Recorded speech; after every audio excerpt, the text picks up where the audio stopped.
Bab 428, Beranikah kau bertanding? 6. Tantangan Shen Yanxiao terhadap Luo Fan dan Sang Guan Xiao segera menyebar ke seluruh Akademi Saint Laurent. Hampir semua orang tahu bahwa anak kecil tahun pertama yang pernah mengalahkan siswa terbaik divisi herbalis telah kembali. Divisi herbalis gempar. Mereka telah lama ditindas oleh Luo Fan dan teman-teman sekelasnya dari dinasti Bulan Biru, dan mereka akhirnya menemukan jalan keluar untuk melampiaskan rasa frustrasi mereka. Hampir semua murid diam-diam bersorak untuk Shen Yanxiao. Pada saat itu, para siswa dari berbagai tahun di divisi tersebut semuanya menganggap Shen Yanxiao sebagai perwakilan dari divisi mereka. Setelah menantangnya, Shen Yanxiao tidak peduli dengan kedua idiot itu yang berwajah aneh, jadi dia berbalik dan pergi. Kemudian dia berjalan menuju kasino. Luo Fan dan Sang Guan Xiao juga meninggalkan perpustakaan tak lama setelah kepergiannya. Sepertinya mereka sedang berdiskusi tentang tindakan pencegahan untuk kompetisi. Ketika Luo De mendengar berita itu, Shen Yanxiao sudah kembali ke kasino. Akibatnya, Luo De tidak dapat menangkap bocah nakal itu. Karena dia tidak dapat menemukan Shen Yanxiao, Luo De tidak punya pilihan selain mencari Ye Qing di tingkat atas perpustakaan. Guru besar Ye Qing, mohon cegah Shen Jue untuk melanjutkan kompetisi. Terlalu berisiko. Luo De tidak dapat mempercayainya saat mendengar tantangan yang diajukan Shen Jue. Tidak ada seorang pun di benua cemerlang yang pernah menggunakan ramuan merugikan sebagai dasar kompetisi sebelumnya. Semua dukun memiliki fisik yang jauh lebih lemah daripada mereka yang bekerja di bidang lain. Jika mereka mengonsumsi ramuan yang memiliki efek merugikan, tidak seorang pun dapat memprediksi bahaya yang akan terjadi pada tubuh mereka. Ramuan tersebut dapat merusak indera penciuman, perasa, dan penglihatan mereka. Jika kerusakannya bersifat permanen, kerugian tersebut dapat membuat dukun tersebut terpuruk. Kelima indera manusia sangat penting bagi seorang herbalis, terutama saat mereka perlu menyiapkan ramuan. Karena fisiknya yang lemah, seorang herbalis tidak akan mampu menahan efek buruk dari ramuan. Luo De yakin Shen Jue sudah gila. Dia tahu bahwa alasan Shen Jue melakukan itu pasti terkait dengan pengusiran Tang Nazi baru-baru ini dari Akademi Saint Laurent. Meskipun Luo De ingin membantu Tang Nazi saat ia dijebak, ia tidak bisa melawan polisi. Jadi ia merasa sangat bersalah tentang hal itu. Dia tidak bisa lagi berdiri di samping dan membiarkan Shen Jue terus melakukan tindakan ekstrim dan bodoh dalam upayanya membalas dendam. Namun, Ye Qing tetap tenang saat mendengar tentang kompetisi dari Luo De. Dia hanya bisa menghela nafas dan berkata, meskipun Shen Jue adalah orang yang ramah, dia juga bisa keras kepala dengan pendapatnya. Karena dia telah mengeluarkan tantangan di depan umum, tidak ada yang bisa mengubah pikirannya sekarang. Meskipun dia tidak banyak berinteraksi dengan Shen Yanxiao, Ye Qing tahu kepribadiannya dengan baik. Shen Jue mirip dengan naga yang sedang tidur, lembut dan tidak berbahaya pada saat-saat biasa. Namun, jika seseorang melewatinya, maka naga yang sedang tidur itu akan bangun dan terbang menuju cakrawala, dan menggunakan metode yang paling ekstrim untuk membalas dendam terhadap para pelakunya. Ye Qing menatap ke langit di luar jendela. Tapi, itu terlalu berisiko. Lagi pula, Luo Fan sudah menjadi herbalis tingkat lanjut. Luo De masih khawatir, dan dia ingin melakukan sesuatu agar murid berbakat itu tidak hancur. Ye Qing menggelengkan kepalanya dan berkata, kau tidak mengerti maksudku. Lupakan saja. Saat esok tiba, kau akan tahu bahwa kekhawatiranmu tidak ada gunanya. Bab 429, Selamat tinggal 1. Di kasino bawah tanah, kelima anggota Pantom berkumpul di ruang istirahat itu sambil meninggalkan tugas-tugas lain yang harus diselesaikan. Tang Nazi dijadwalkan meninggalkan Akademi Saint Laurent keesokan harinya untuk kembali ke ibu kota. Ketika Yan Yu dan Yang Si tiba, Tang Nazi sedang duduk terkulai di kursi dengan ekspresi sedih sementara Qixia dan Shen Yanxiao menikmati kue kering mereka di sampingnya. Baiklah, begitu kau kembali, kau sudah menjadi murid paling populer di akademi. Yan Yu telah mendengar tentang tantangan Shen Yanxiao dengan Luo Fan dan Sang Guan Xiao, dan dia cukup terkejut dengan isinya. Orang seperti itu pantas diberi pelajaran yang baik. Yang Si setuju dengan cara Shen Yanxiao menangani masalah itu. Bagaimana mereka bisa bahagia ketika seseorang telah bersekongkol untuk mengeluarkan Tang Nazi dari akademi? Namun, mereka tidak dapat berurusan dengan Sang Guan Xiao bahkan jika mereka ingin karena mereka berada di divisi yang berbeda. Apakah kamu yakin dengan pertandingannya? Tanya Yan Si. Shen Yanxiao mengangkat bahunya. Sambil menikmati kue-kue lezat itu, Qixia berkata, aku punya berita tentang Luo Fan, dan aku bahkan bisa memberikannya kepadamu secara gratis. Luo Fan berasal dari keluarga Luo di dinasti Bulan Biru, dan reputasi keluarga mereka sebanding dengan 5 keluarga bangsawan besar kita. Seperti keluarga Little Yu, mereka juga terkenal dengan ramuan mereka. Mereka memiliki seorang herbalis hebat di keluarga tersebut, tetapi dia telah meninggalkan dinasti tersebut bertahun-tahun yang lalu untuk pergi ke benua bulan guna melakukan penelitian tentang herbalisme. Benua bulan, Shen Yanxiao mengerutkan kening. Benua bulan adalah wilayah para elf, dan mereka memiliki keunggulan rasial dalam hal pengobatan herbal. Semua elf dikabarkan adalah ahli herbal tingkat menengah, dan ahli herbal tingkat master juga tidak jarang di benua itu. Semua pemanah dan ahli pengobatan herbal bermimpi pergi ke benua bulan. Banyak yang berangkat menuju tanah ajaib itu, tetapi sebagian besar dari mereka telah menghilang di laut. Selama berabad-abad, kecuali kapal dagang, tidak ada dari mereka yang melakukan perjalanan kembali ke benua cemerlang. Benua bulan lebih dari sekadar rumor. Meskipun keluarga Luo kehilangan ahli herbal agung mereka, mereka masih memiliki beberapa ahli herbal agung. Menurut sumber saya, Luo Fan telah mewakili keluarga Luo dari dinasti Bulan Biru untuk mengundang Sangguan Xiao bergabung dengan pengaruh mereka. Qixia seperti Wikipedia, tetapi tidak ada yang tahu bagaimana ia memperoleh informasi rahasia itu. Meskipun dinasti Bulan Biru dan Kekaisaran Longxuan adalah negara-negara kuat di benua cemerlang yang tampak tenang di permukaan, selalu ada gesekan yang terus-menerus di balik layar. Terdapat banyak aturan tidak tertulis antara kedua negara. Salah satunya adalah pengkhianatan jika seorang warga negara bergabung dengan pengaruh negara lawan. Jelas tidak banyak yang tahu tentang tawaran Luo Fan kepada Sangguan Xiao untuk bergabung dengan kelompok mereka. Kalau tidak, Sangguan Xiao pasti sudah ditangkap karena pengkhianatan. Menarik Sangguan Xiao untuk bergabung dengan mereka. Dari apa yang kulihat, kupikir Luo Fan akan menginginkan polisi sebagai gantinya, yang si mencibir. Qixia menolak berkomentar mengenai hal itu. Sudah berabad-abad sejak keluarga Luo memiliki seorang ahli herbal hebat, jadi mereka ingin memenangkannya. Ada beberapa keluarga di dinasti Bulan Biru yang memiliki status yang sama dengan keluarga Luo, dan semuanya memiliki ahli herbal hebat untuk mendukung mereka. Bagaimana mereka bisa tetap tenang? Kata Yan Yu. Bab 430, Selamat Tinggal, 2. Luo Fan adalah seorang herbalis tingkat lanjut, dan jika kau harus bersaing dengan mereka berdua, kau bisa mengabaikan Sangguan Xiao untuk saat ini. Namun, kau harus waspada terhadap Luo Fan. Ramuan seorang herbalis tingkat lanjut tidak pernah sederhana. Selain itu, keluarga Luo memiliki banyak formula rahasia dan aku belum menyelidiki semuanya. Kau akan berada pada posisi yang kurang menguntungkan jika kau bersaing dengan mereka dengan ramuan yang merugikan. Qixia mengerutkan alisnya, dan itu adalah sesuatu yang jarang dilakukannya. Meskipun dia bukan seorang herbalis, sebagai kepala keluarga kilin berikutnya, dia diharapkan memiliki pengetahuan tentang profesinya. Ramuan merupakan barang yang sangat dibutuhkan di benua Brilliance, dan ramuan dengan efek menguntungkan sangat diminati. Sedangkan ramuan dengan efek merugikan, juga akan membuat banyak orang takut. Namun, tidak peduli proses produksi atau pemahaman tentang bahan obat, itu masih beberapa kali lebih sulit dari biasanya. Itulah sebabnya Qixi tidak terlalu yakin tentang hal itu. Shen Yanxiao bersandar di kursi sambil menyeringai. Kerugian, aku ingin melihat siapa yang sebenarnya dirugikan besok. Yakinlah bahwa aku tahu batas kemampuanku. Aku akan membuat mereka menderita besok. Dia akan menggunakan strategi seperti membunuh 1000 musuh dengan mengorbankan pasukannya.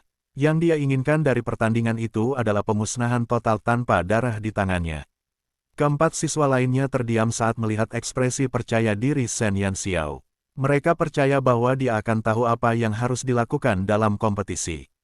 Setelah mereka membahas pertandingan yang akan datang, semua orang kemudian mengalihkan perhatian mereka pada fakta bahwa Tang Nazi akan berangkat keesokan harinya. Mereka tidak ingin dia pergi, tetapi kepala keluarga kura-kura hitam telah menuntut agar dia kembali ke keluarga. Tang Nazi tidak punya pilihan selain pergi. Kelima sahabat itu tetap tinggal di kasino sepanjang malam. Mereka ingin menghabiskan momen-momen berharga itu bersama-sama selagi masih bisa. Lampu di ruang tamu mereka tetap menyala di malam hari, saat Yan Yu menyiapkan hidangan mewah untuk pesta tengah malam mereka. Tang Nazi memiliki emosi yang rumit tentang kepergiannya, tetapi ia merasa terhibur oleh tawaran persahabatan dari rekan-rekannya. Namun, ia juga merasa kesepian saat hendak meninggalkan mereka.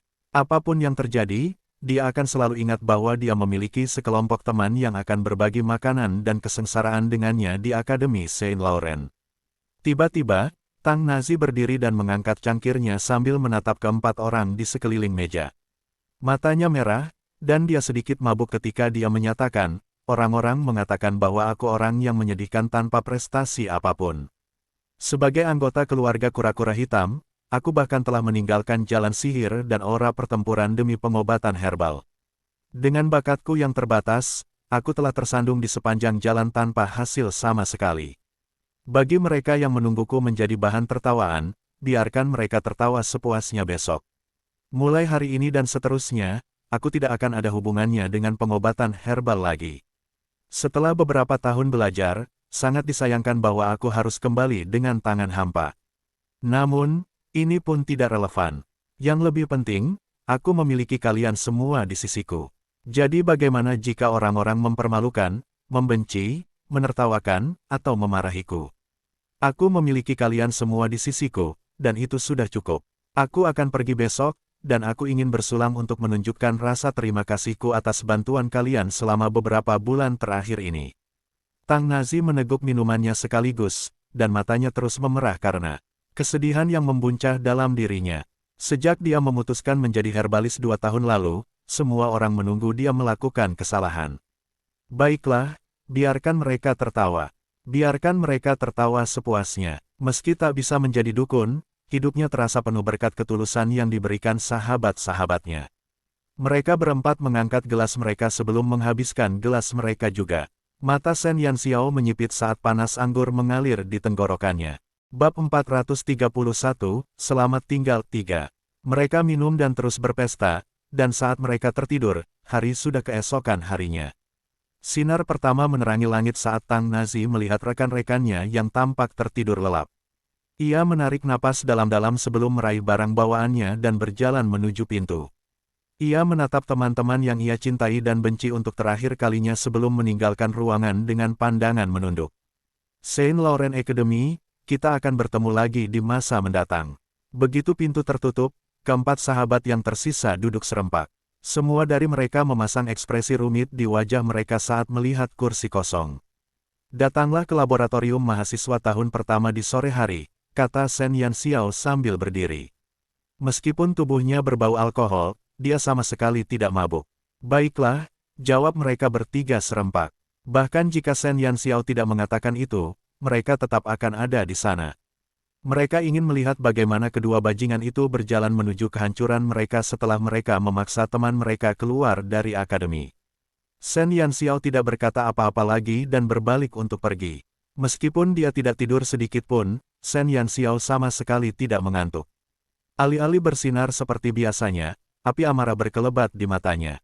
Itu akan menjadi hadiah perpisahan yang telah disiapkan Shen Yanxiao untuk Tang Nazi. Luo Fan dan Sang Guan Xiao juga mengalami malam tanpa tidur.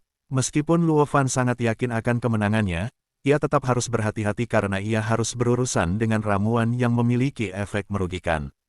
Polisi juga telah membimbing Luo Fan dan Sang Guan Xiao sepanjang malam untuk memastikan mereka dapat memberi pelajaran yang baik kepada bocah nakal itu, Shen Jue, dalam kompetisi. Terima kasih, Master Polisi. Luo Fan telah memperoleh banyak manfaat dari pelajaran semalam. Sepertinya polisi membenci Shen Jue sampai ke akar-akarnya saat ia menyerahkan formula ramuan yang merusak kepada Luo Fan dan Sang Guan Xiao tanpa ragu-ragu. Meskipun mereka tidak berhasil mempelajari semuanya, dengan bakat mereka, mereka telah berhasil memperoleh 1 atau 2 ramuan yang agak berbahaya. Mereka yakin bahwa selama mereka dapat menghasilkan kedua ramuan itu dalam kompetisi, Shen Yanxiao tidak akan mampu membuat penawarnya, tidak peduli seberapa terampilnya dia. Anak itu mencari kematiannya sendiri, jadi dia tidak bisa menyalahkan orang lain karena menyetujuinya. Polisi memiliki ekspresi jahat di wajahnya. Tidak ada yang berani mengusiknya saat dia duduk tinggi di atas mereka, tetapi Shen Yanxiao berani menjadi orang pertama yang mempermalukannya. Dia akan membalas dendam padanya dan membuatnya menderita. Dia ingin dia tahu bahwa tidak bijaksana untuk menyinggung seorang herbalis hebat. Luo Fan mungkin tampak rendah hati, tetapi ada kilatan puas diri yang terpancar di matanya.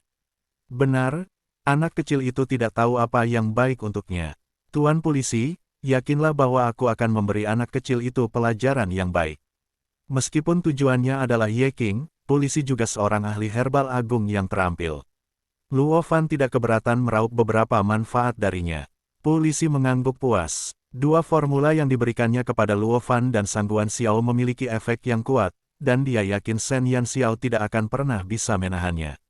Saya akan menyaksikan pertandingan itu secara langsung, jadi sebaiknya kalian berdua tidak mengecewakan saya. Polisi tidak sabar untuk melihat kondisi Shen Yan Xiao yang menyedihkan setelah dia meminum ramuan itu. Kilatan jahat muncul di matanya. Baik, Tuan. Luo Fan dan Sang Guan Xiao saling memandang, dan mereka melihat ekspresi percaya diri dan niat jahat yang sama di mata mereka. Bab 432, Konfrontasi, 1. Semua siswa bergegas menuju laboratorium siswa tahun pertama segera setelah jam makan siang berakhir.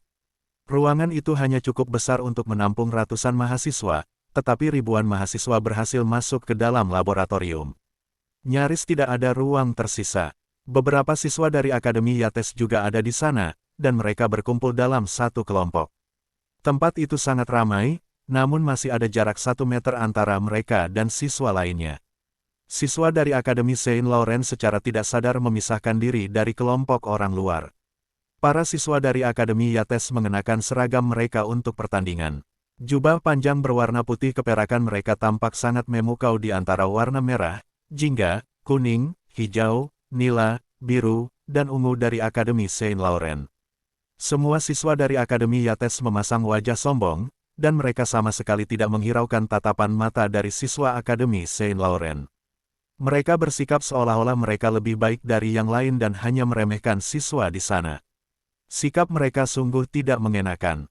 Seorang pria parubaya berdiri di tengah kerumunan mahasiswa. Itu adalah Fang Qiyu, dan dia adalah guru yang memimpin para siswa dari Akademi Yates. Dia juga seorang herbalis hebat, dan dia cukup sombong saat berada di Akademi Saint Laurent. Dia hanya fokus pada herbalis hebat di perpustakaan. Sayangnya, murid-muridnya telah berperilaku seperti dia, dan semua orang ingin memukul mereka. Apa yang Luo Fan pikir dia lakukan? Mengapa dia ingin bersaing dengan bocah nakal tahun pertama? Apa yang bisa dia lawan? Keterampilan macam apa yang dimiliki sampah? Salah satu teman sekelas Luo Fan menatap bangga ke arah murid-murid Akademi Saint Laurent. Mereka berada di akademi untuk belajar dari ahli herbal hebat mereka. Mereka telah menjalani beberapa pertandingan persahabatan selama periode itu, dan Akademi Saint Laurent mengalami kekalahan total. Dari 8 siswa yang dikirim ke akademi, bahkan siswa yang paling lemah pun sebanding dengan Sang Guan Xiao. Ketika mereka bertanding melawan siswa lain dari Akademi Saint Laurent, tidak mengherankan jika mereka menang dengan selisih yang besar. Benar sekali. Para ahli herbal mereka memiliki keterampilan yang menyedihkan. Tidak seorang pun akan datang ke sini jika bukan karena para ahli herbal hebat mereka di sini. Para siswa Akademi Yates sangat percaya diri karena kemenangan mereka yang terus-menerus. Meskipun Fang Qiyu tetap diam, dia masih memiliki ekspresi arogan di wajahnya. Divisi herbalis Akademi Saint Laurent terkenal di Kekaisaran Longxuan karena mereka memiliki Ye King dan beberapa herbalis hebat bersama mereka. Setiap dari mereka memiliki reputasi yang terkenal, dan tidak seorang pun tahu bagaimana Ouyang Huanyu membujuk mereka untuk bergabung dengan Akademi Saint Laurent. Bukan hanya akademi di Kekaisaran Longxuan, tetapi bahkan dinasti Bulan Biru selalu ingin mengajak para herbalis hebat itu untuk bergabung dengan mereka. Namun, mereka tetap setia pada akademi. Meskipun tugas resmi Fang Qiyu adalah mengawasi para siswa, ia juga dipercaya oleh Dekan Akademi Yates untuk menarik para Buddha hidup itu agar bergabung dengan mereka. Ia beruntung telah terhubung dengan polisi sementara Luo Fan juga berhasil membangun hubungan baik dengan muridnya, Sang Guan Xiao. Akan tetapi, mereka belum dapat bertemu dengan guru besar Ye King meskipun mereka telah berada di akademi selama setengah bulan. Meski begitu, sudah cukup bagi mereka untuk mendapatkan dukungan polisi. Mengenai urusan pribadi Luo Fan dengan Sang Guan Xia, Fang Qiyu telah memutuskan untuk menutup mata.